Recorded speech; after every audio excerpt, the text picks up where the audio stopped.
Hello everyone and welcome.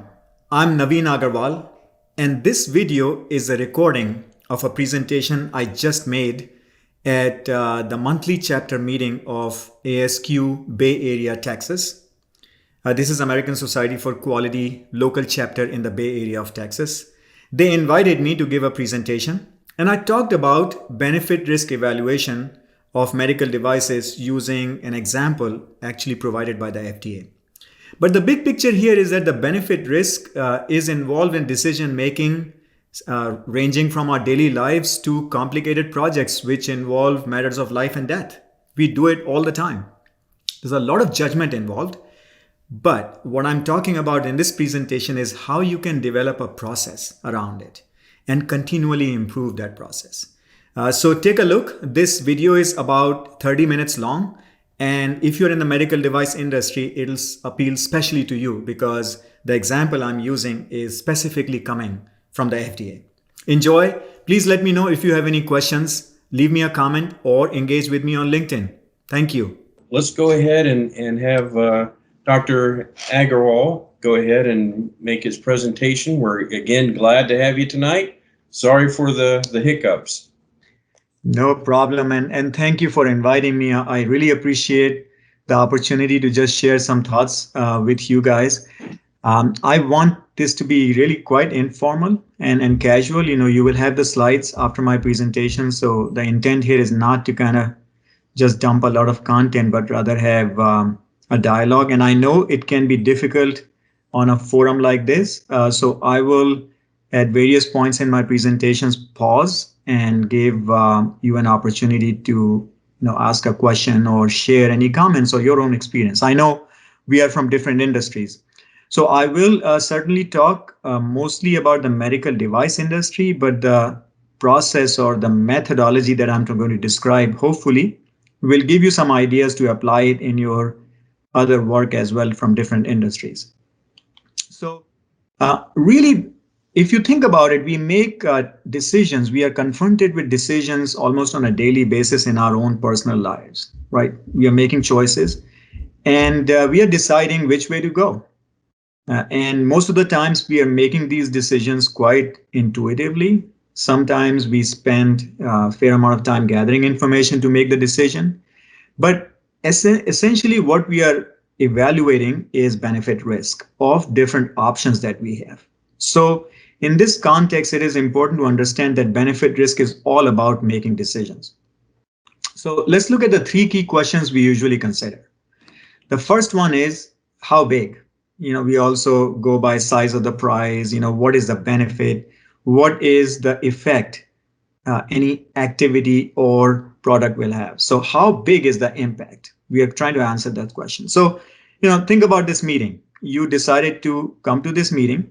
And you are probably wondering, look, what is the benefit I'm going to get out of it? And maybe you are very interested in this topic. Maybe you work in this area and you feel like this has been a challenging problem. So maybe you might get some few tips.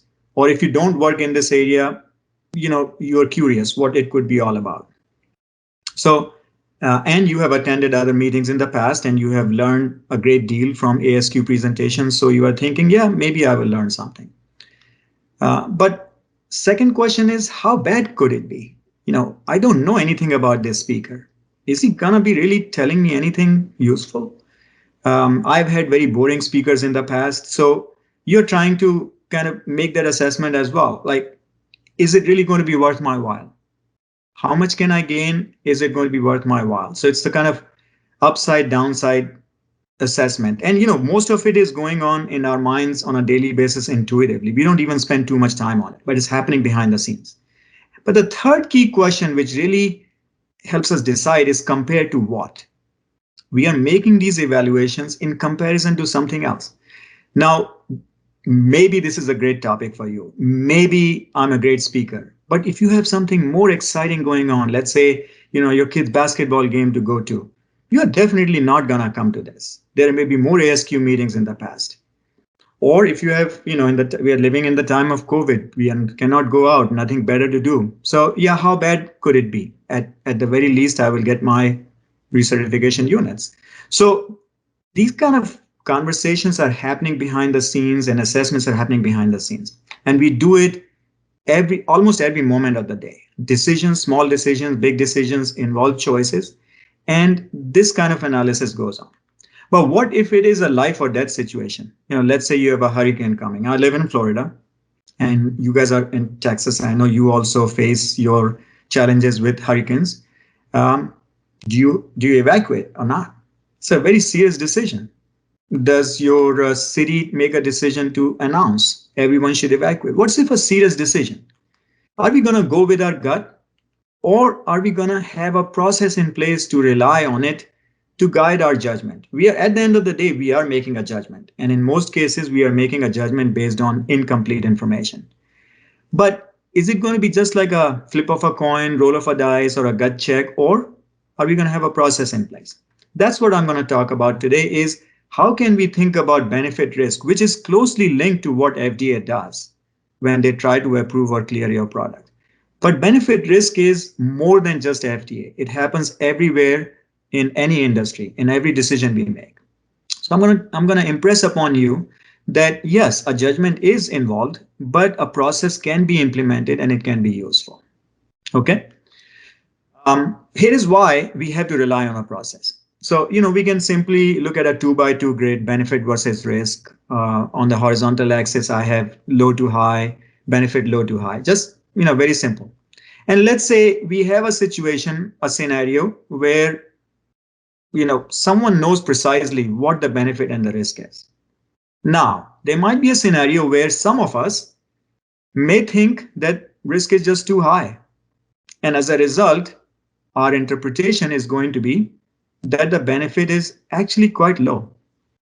And in the context of COVID-19, vaccine hesitancy come to mind. A lot of people might be concerned about long-term effects. We don't know much about it.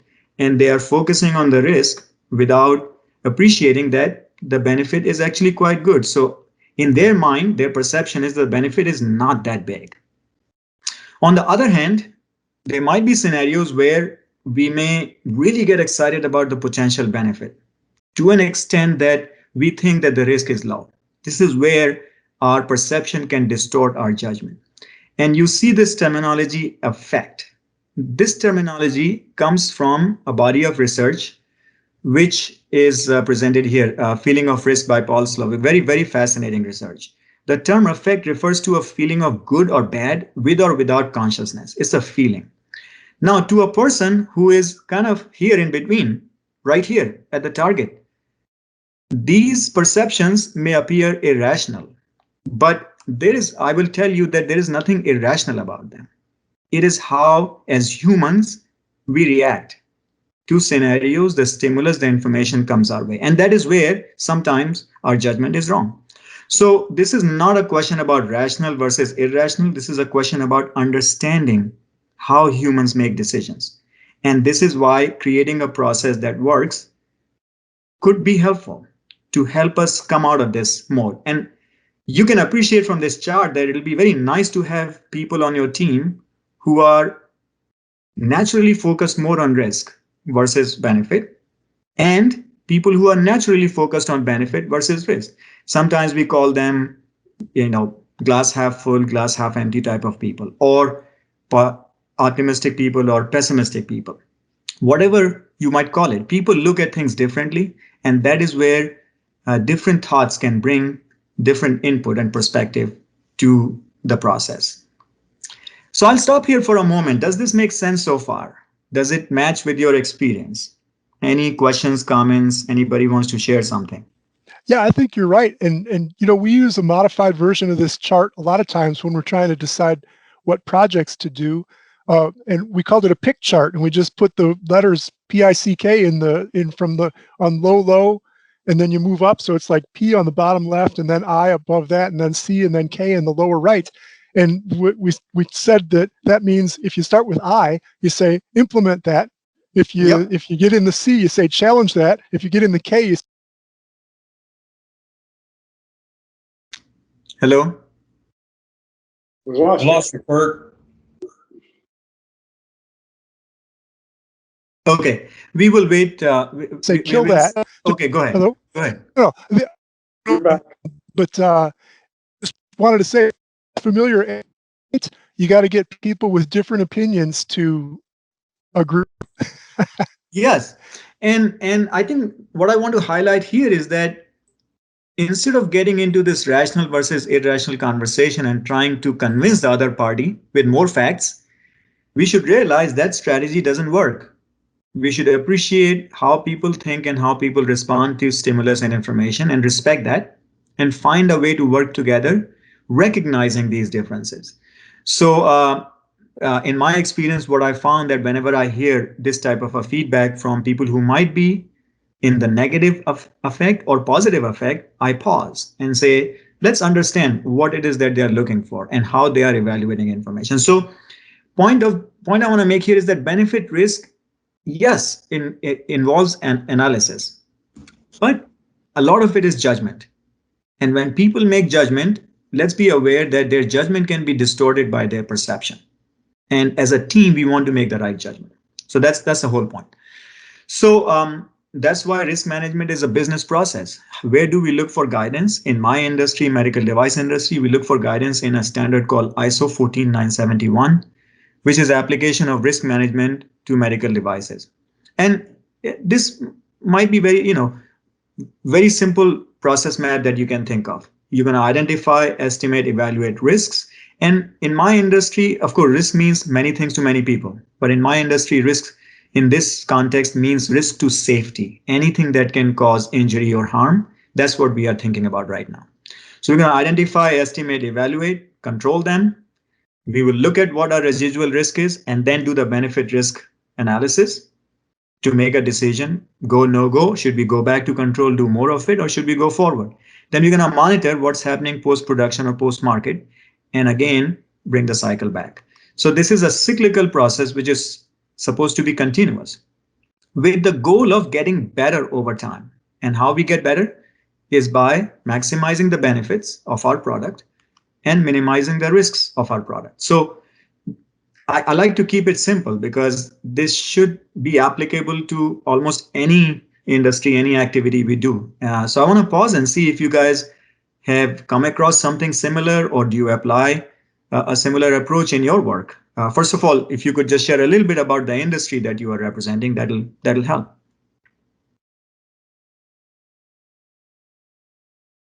Anyone wants to volunteer? Yeah, I work at NASA, and so do probably half the people on the line here. But we have what's called a continuous risk management process. And so it's looking at identifying risk, analyzing risk, and in that loop, taking it all the way back around to implementing a change, and then communicating, then implementing, and then starting it over again. Because once you implement a change, you've changed things. So have I made it worse or better? And so that's why it's continuous risk management. Yes. So I think principle seems to be the same. We might have different steps, different procedures. Of course, NASA is very, very strong. In fact, one of the handbooks from NASA that I often refer to and go back to in my work is the fault tree analysis handbook, which is, in my opinion, the definitive guide for fault tree analysis. A lot of good work there. So a big picture, it has to be a cyclical process. It has to be continuous. And it has to improve over time, which are the principles of quality management, continuous improvement, and having a process in place. Right. Okay, so let's come to the FDA a little bit. Key terminology, safe and effective. So these are the two key words, if you can take away from this presentation, besides benefit risk, that would be it. And there's a reason why I put this up, because safe and effective is what gets you in the race. Without demonstrating safe and effective, you cannot even market your product. That is the bar FDA has. So how do you know if something is safe or effective, right? So they are saying that they will determine if the product provides a reasonable assurance of safety and effectiveness by weighing any probable benefit to health from the use of the device against any probable risk of injury or illness. It's a weighing exercise. And notice the word probable. This is not speculative. This is not hypothesis. This is based on data. So they want to see clinical data that demonstrates a probability of benefit versus harm, because they are worried about what happens when this begins to be mass produced and scaled up and provided to the public. So they are responsible for public safety, but they are also responsible for bringing innovative technology to market. So they don't want to hold back too much, but they also want to be cautious and have some understanding of what's going on. So benefit risk is so closely related to safe and effective in our industry. It's pretty much the same thing. So why does it matter? Our world is changing fast. We have so much technology. We have wearable connected devices. I'm sure many of you have an Apple Watch or a health related app on your watch or any other product.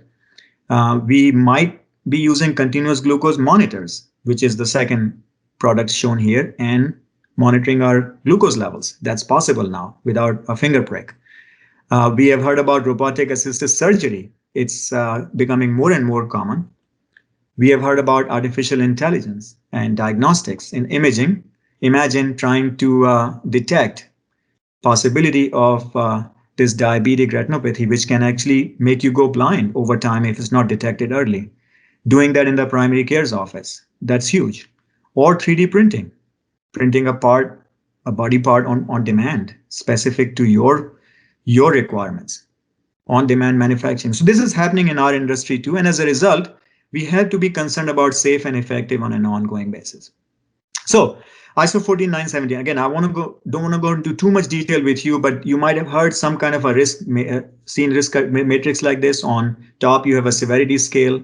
It's just 5 level here, probability scale on the left-hand side. And you might have, different residual risks. So when we talk about risks, we talk about risk of harm. And a simple procedure like, let's say, you get your cataract out and have intraocular lens implanted in you. Simple procedure can result into harms, post-operative harms, ranging from nausea and headache to vision loss and everything in between. So we evaluate every individual harm separately. These are 1, 2, 3, 4. And based on some acceptability criteria, let's say you find 1, 2, 3 are acceptable, but 4 is not. So what do? The standard tells us that we could look at the benefit risk balance of this specific risk number 4. So let me give you another example. Let's say you have a closed loop diabetes management system. You have a continuous glucose monitor. You have a controller. You have a pump. Now, the controller is getting information from the monitor, let's say through Bluetooth or wireless technology, and there is an element of interoperability. Maybe that data is going somewhere else too. So now you have to worry about cybersecurity and security of that information. And let's say, based on your criteria, this specific risk is not tolerable or not acceptable. You have a decision to make. Should you continue moving ahead with interoperability in this as a feature or functionality or not?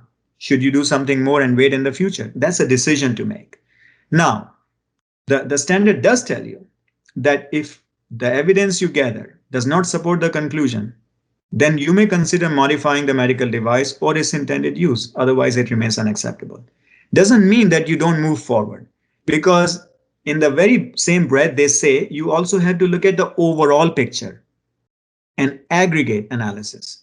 And they're saying that in aggregate, if all the residual risks, after taking into account benefit risk, still is favorable, fine. It's okay to go forward with more plans in place. So as you can see, there's a lot of hand waving here. There's a lot of, not specific guidance, but some suggestions. How you do it is difficult. And that's where most manufacturers in my industry, they face a problem, how to actually implement it. So FDA has provided some guidance. They have given us a framework, which I think is a little bit more specific. So now they say, think of the different factors. What is the type and magnitude of benefits? Who benefits? How many? How long does the beneficial effect last? And how likely that the patients will experience one or more benefits? These are the factors. And there are the risks. What is the type and number of harmful events? What's their severity and rate of occurrence? What's the duration? Is it long-term, short-term? And the third factor is uncertainty. We cannot be too sure all the time. Sometimes we have less information, so we have more uncertainty. And by the way, for some individual patients, they may be willing to tolerate more risk because of their condition. They may have no other options, like I said, the alternatives, the comparison. alternate treatments, novelty of technology, risk mitigation, and post-market. So in our world, pre-market, post-market makes a lot of impact. Like you can negotiate with the FDA based on this benefit risk. If it's novelty of technology, solving a very big problem, you can go in with a higher level of risk with a plan to mitigate and reduce the risk over time. That is perfectly acceptable. I'll pause here briefly. Any questions so far? So far making sense? Yes. Yes. Okay, so this gives us a framework. So still we haven't gone to a specific example of how to do it. This is where I want to share with you an example they have shared in a discussion paper, and it's always insightful in my industry to see how FDA is thinking. So I wanted to present that to you. These are different weight loss devices, and as you can see, they are surgically implanted, very invasive procedure, and used in extreme situations. So this is a transpyloric shuttle. There's a reference at the bottom. If you are interested, you can go look up. Essentially controls the amount of food or material that gets out of the stomach for digestion. Aspire Assist is more invasive, where you have a port where you can remove some of the contents of the stomach. So again, very invasive and disruptive to the lifestyle. And this is the oldest technology where they apply a gastric band to control the size of the stomach. And they can, increase the pressure on this band here through pneumatic pressure and control the size. So many different technologies already exist, but none of them are without risks and potential of harm to the patient. So we have to evaluate their benefit risk. So they're going to look at different benefits. What's the amount of weight loss? Can you quantify that? What are some other improvements in other conditions like diabetes or let's say hypertension? What are the risks? We talked about that. Long-term effects. Will it change the body parts? Will it have anatomical changes? Long-term effects. We're going to think about that. And everything is based on clinical data and additional factors. We talked about that. Uncertainty, additional clinical data. So they are providing a framework of quantifying the benefits, duration of use versus superiority margin compared to a benchmark or let's say a predicate device or let's say placebo treatment. 2 to 5% versus more than. Now these are big. Numbers may appear small, but it's over the baseline. And they are defining different categories. So you could have a model in which you can quantify the benefit in some way that is measurable. Okay, so this is just the point of this exercise. Once you have done that, you can have a framework. And again, don't want to go into too much detail. It's very industry specific, but this is used in surgery and outcome of surgical procedures. Doctors use it all the time, grade 1 to grade 5, ranging from normal course of treatment to death. So they are saying that now you can map like the risk table I showed you for each category of benefit. So let's start with category 1. You have these rates of adverse events, 5 levels and 5 severity levels. And shaded areas, this is pretty much acceptable to FDA if you go in with a package. This is not acceptable. And this zone, they will look at other information and to make a judgment. So I want us to notice the change in the zone and this letter Y. So this is grade 5 was death. Y is not acceptable even at a low rate. This is slightly higher benefit. So now the zone has improved. Y is still dark. This is the third category. Again, slight improvement or slight expansion in the zone of acceptability and the final zone. Now, Y is light gray. So they would consider. Point here is that higher the benefit, more risk is tolerated. And that makes common sense to us too, right? But at the same time, it cannot be so that even then the risk is at a very high level. So in my industry, and again, in other industries, you may be asking the same question. What frequency of occurrence of death is tolerable? That's not only an ethical question, but also a legal question and something that guides our decisions. So there are some considerations around that. Anything you guys would like to share based on your experience? You might have done something similar. I'm sure you are also dealing with many life or death situations. Yeah, I was just going to say we do similar things. I work under Roger at NASA, where we do risk assessments, and even with these, there's still people have different perspectives on what risks they're willing to take. Even and we attempt to quantify the risks, Even there, what you think is an acceptable risk, I might not, and vice versa. Absolutely, absolutely correct. Even if you have numbers assigned to it, it's still subjective as to what a person is willing to accept. Absolutely true. So in our industry where it's heavily regulated, FDA plays a major role. So we have to first, get their approval to move forward. So some of these considerations are done early on, and proposals are made and negotiations are made depending upon the benefit risk balance. That decision may go one way or the other. And sometimes they may say, okay, we will let you move forward, but we will require you to do post-approval studies to continually monitor your risk and see if you're getting better. Just recently, they issued a safety alert for a medical device, an ankle replacement device, that was showing higher than normal rates of fracture 8 years post-implantation. So they can go, they can ask you to do studies far ahead in the future. So it's a lot of discussion. You are right, but that has to take place, and it has to take place within a framework with as much data as possible. But even with that, there is a lot of uncertainty. So cross-functional collaboration is very important, right? In our industry, we have to involve clinical folks who have medical expertise, because you really cannot assess the benefit versus risk balance without that input. Engineering analysis is important for us, but that is only as far as the failure is concerned. Not everything that fails results into harm. So we have to bridge that gap as well. Okay, so I'm gonna wrap up now. This is a template for you. I've given you a reference. You can look up this guidance from FDA, which has a lot of good examples. Actually gives you information to even fill out a template like that. So you could use something like this. So at the end of the day, why bother? So, you guys are all, a lot of you from NASA.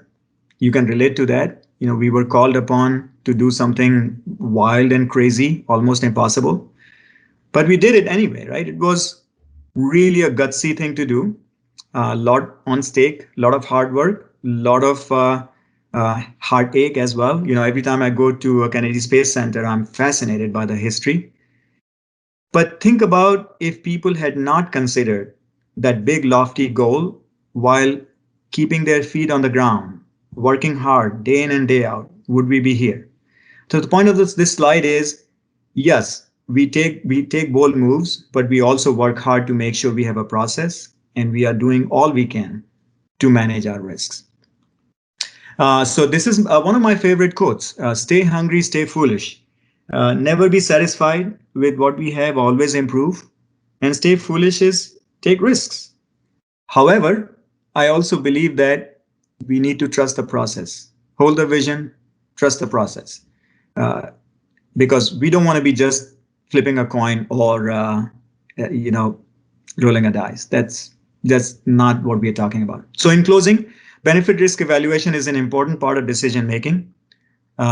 Benefit risk is a balancing act and requires a significant amount of judgment. But we can improve our decision making by creating a process. Describe the factors to you. There's an example of a template that can be used, and a very tangible example from our industry, which walks you through some of the steps. At the end of the day, collaboration and seeking continual improvement is important. So with that, I will close. And last slide is to invite you to my YouTube channel. I produce one video every week, and I have over 80 different videos on different topics related to risk. Recently, COVID-19, I've talked about vaccines, I've talked about diagnostics. So I will invite you to take a look. With that, I will close and see if you guys have any further questions. Well, I think I can think of plenty of questions. Unfortunately, I'm trying to keep the meeting moving, but Dr. Agarwal, sorry, I really enjoyed your presentation. I think we could probably spend a couple more meetings talking. Yes. Because we're also, some of my team is also working on a total artificial heart with Bivacor. We're working on all these future human space programs and missions, and we work with the human health and performance folks, how the human fits into a spacecraft and a mission and so forth. So risk is everywhere, and Yes. we're constantly challenged. As Rick said, yeah, so we come up with numerical estimates, quantified estimates, and you always have the challenge of, well, I don't believe that that's the correct way, or I don't believe in the numbers. I believe the delta is reasonable. But, well, let me Yeah. think. How did I come up with the delta? I had an absolute, subtracted the two, and I came up with a delta. So we are always challenged with things like that. So we'd love to have you back. I would love to have you back. Yeah. Well, so what I would say, Roger, is that you're absolutely right. And what is important is to make forward progress. Yeah. Do not wait for perfection. Make forward progress and be humble enough to admit when we are wrong, because that's the only way we will learn, right? That's And right. it is those teams are the most successful teams who have this passion, the drive, spirit of adventure, but also humility to accept when they are wrong. And that's how success is made. What I will say last thing to you is you don't have to wait for a meeting. You have Yeah. my contact information. Call me and send me an email. I would love to engage.